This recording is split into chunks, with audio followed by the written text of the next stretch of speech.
Sydney Kevin sekali lagi menegaskan bahwa Qin Yichen tidak memiliki kesempatan untuk berbohong, dan tiba-tiba hatinya tergelitik lagi.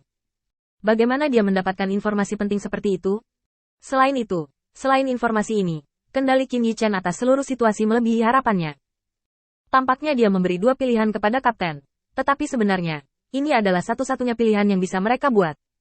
Tapi ini tidak berpengaruh, dan mereka yang standby tidak perlu mempertimbangkannya. Semua kemungkinan perubahan berada di bawah kendalinya. Tuan Light, dapatkah Anda mengungkapkan sedikit tentang bagaimana Anda mendapatkan informasi itu? Ini sangat penting bagi saya, dan saya perlu alasan untuk meyakinkan mereka. Qin Yichen mengambil gulungan perkamen dari meja, seolah-olah dia tidak mendengarnya. Ketika Sydney Kevin melihat ini, dia akhirnya mengerti bahwa Qin Yichen tidak bisa melepaskan masalah ini. Oke, begitu. Aku akan mencoba yang terbaik untuk meyakinkan mereka. Saat Sydney Kevin hendak pergi, transmisi suara Qin Yichen jatuh ke telinganya. Saya telah menempatkan orang-orang di dalam Demon Rache, tetapi dengan cara yang sama, Demon Rache juga akan melakukan ini di bawah-bawahan Anda. Saya memiliki kekuatan keyakinan di Twilight Lord untuk menyaring, jadi jangan khawatir tentang mereka. Tapi bagaimana denganmu? Kata-kata Qin Yichen membuat Sydney Kevin merasa kedinginan, dan dia menoleh tajam untuk melihat Qin Yichen. Tetapi Qin Yichen memegang cangkir teh di satu tangan dan gulungan kulit domba di tangan lainnya, jadi dia tampak santai. Sydney Kevin sekarang bertanya-tanya apakah dia salah dengar. Apa kamu baik-baik saja? Mengikuti pertanyaan Qin Yichen, Sydney Kevin pulih dari keterkejutannya dan menggelengkan kepalanya dengan cepat. Sudahlah. Dari mata Qin Yichen, Sydney Kevin menemukan apa yang diinginkannya. Mata yang tersenyum itu meyakinkannya bahwa itu adalah transmisi suara Qin Yichen barusan, dan satu-satunya tujuannya untuk transmisi suara adalah untuk mengingatkan dirinya sendiri bahwa dia memiliki respons batin dari binatang buas di sampingnya. Sangat penting bahwa Sydney Kevin tidak berani percaya begitu saja. Tetapi dia tidak bisa tidak mempercayainya. Seseorang yang dapat menempatkan orang di bawah tangan Yancy tidak akan bercanda tentang hal-hal ini. Dengan kepergian Sydney Kevin, semuanya tampak kembali ke keheningan. Qin Yichen menghela nafas dan meletakkan gulungan perkamen di tangannya. Setelah lemparan seperti itu, tiba saatnya bagi Yancy untuk mundur. Dan bagi Mahkamah Agung, menduduki benteng menjadi prioritas utama. Dan yang perlu dilakukan Qin Yichen sekarang adalah menonton dramanya. Kali ini, dalam konfrontasi dengan Warcraft, hanya ada satu lawan yang benar-benar dipandang rendah oleh Qin Yichen, Yancy. Adapun yang lain, tidak ada yang perlu dikhawatirkan. Selama malam ini, Qin Yichen telah memperoleh bagian dari wajah pertempuran melalui pertanyaan dari orang-orang percaya, dan juga memahami satu hal nyata yang patut ditakuti di antara binatang adalah Yancy ini. Butuh lebih dari sebulan bagi iblis untuk menyerang tempat ini.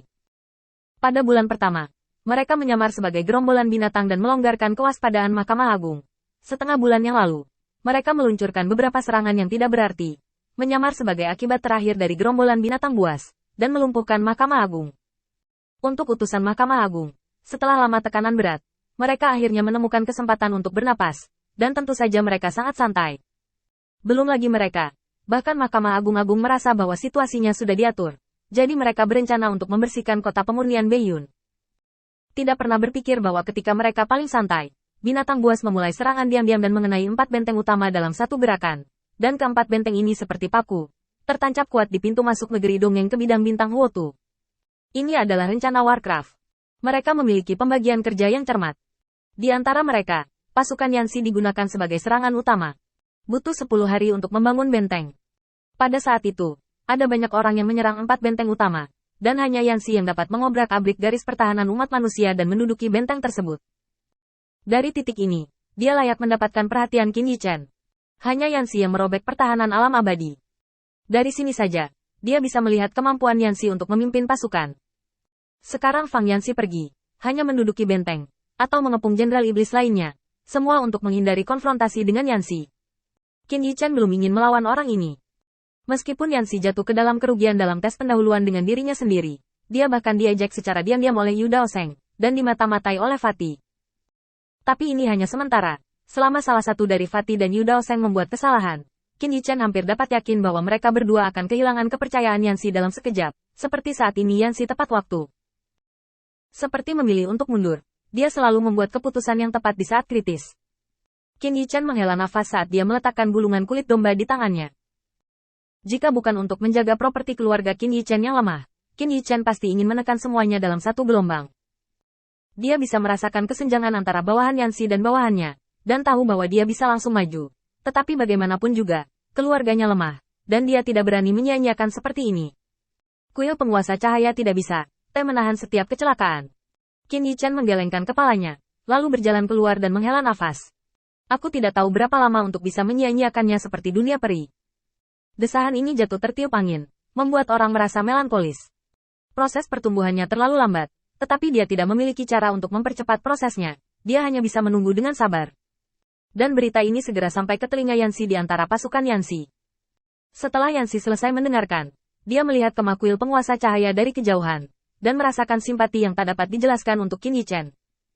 Kekuatan yang sama sekali bukan milik alam abadi, dan kekuatan yang ditargetkan di mana-mana, sebenarnya ingin bekerja keras untuk alam abadi di wilayah bintang pembantaian api. Jika kalah, itu akan hancur. Pada saat ini, Yanxi hanya merasa bahwa situasi Qin Yichen sangat familiar baginya. Perasaan simpati membanjiri hatiku. Yanxi dengan cepat menggelengkan kepalanya, membuang pikiran menakutkan ini dari benaknya, dan melihat bawahannya yang sudah siap sebelum berbicara. Meskipun kita mundur kali ini, kita tidak boleh kehilangan muka. Bahkan jika kita dipukul mundur, kita harus memenangkan pertempuran.